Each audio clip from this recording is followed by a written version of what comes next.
Assalamualaikum warahmatullahi wabarakatuh. Perkenalkan, nama saya Zainal Karamli, kelas 12 MIPA 6 dari SMA 3 Kabupaten Tangerang. Video ini dibuat bertujuan untuk memenuhi tugas ujian praktik Bahasa Indonesia tentang teks artikel. Di sini saya dibimbing langsung oleh Pak Rizky Hidayatullah selaku guru Bahasa Indonesia SMA 3 Kabupaten Tangerang. Dan teks artikel yang saya bawakan berjudul Pemulihan Trauma Anak Penyintas Gempa Mamuju. Gempa bumi berkekuatan magnitudo 6,2 yang mengguncang Kabupaten Majene dan Mamuju, Sulawesi Barat pada Jumat 15 Januari dini hari, memberikan dampak psikologis yang mendalam bagi warga di daerah tersebut. Guncangan gempa yang dahsyat itu membuat bangunan gedung pemerintah roboh, tempat tinggal warga rusak berat, sedang, dan ada juga yang ringan.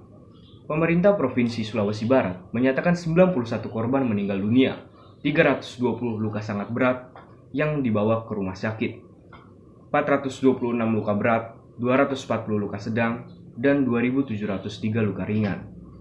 Kondisi itu tentu berdampak langsung pada psikologis masyarakat, terutama menambah rasa trauma yang kemudian berujung pada depresi bagi penyintas di lokasi pengungsian. Penyebabnya, pada malam kejadian itu, suasana sangat mencekam. Saat terjadi gempa, gemuruh tembok yang patah ditambah suara keras benda-benda yang jatuh membuat anak-anak sangat ketakutan.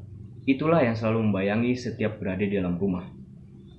Badan Nasional Penanggulangan Bencana (BNPB) menyatakan status penanganan bencana gempa bumi dengan magnitudo 6,2 di Sulawesi Barat sebagai tanggap darurat. Dari sekian banyak yang mengungsi, di dalamnya termasuk kelompok rentan anak-anak yang juga sebagai penyintas gempa. Diakui oleh pemerintah bahwa anak menjadi satu komponen yang paling terdampak dalam situasi darurat bencana, termasuk gempa bumi.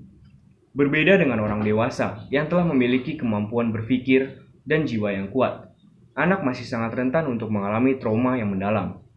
Karena itu, anak penyintas gempa berhak mendapatkan perhatian serius, terutama memulihkan psikologinya, sebagai bentuk upaya menjamin tumbuh kembangnya. Untuk itu, perlu dukungan psikososial dan trauma healing.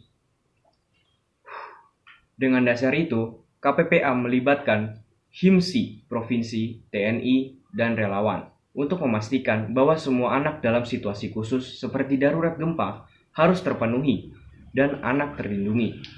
Mereka mengajak anak-anak itu seperti bernyanyi, bermain, dan memberikan hadiah.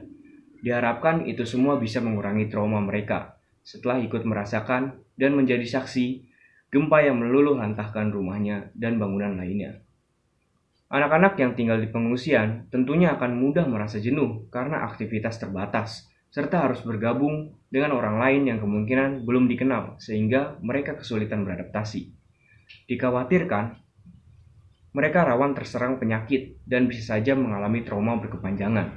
Oleh karena itu, pelayanan dukungan psikososial ini harus terus diberikan kepada anak-anak di lokasi pengungsian, agar pengembangan masa depan bangsa itu tetap ceria, meraih cita-citanya.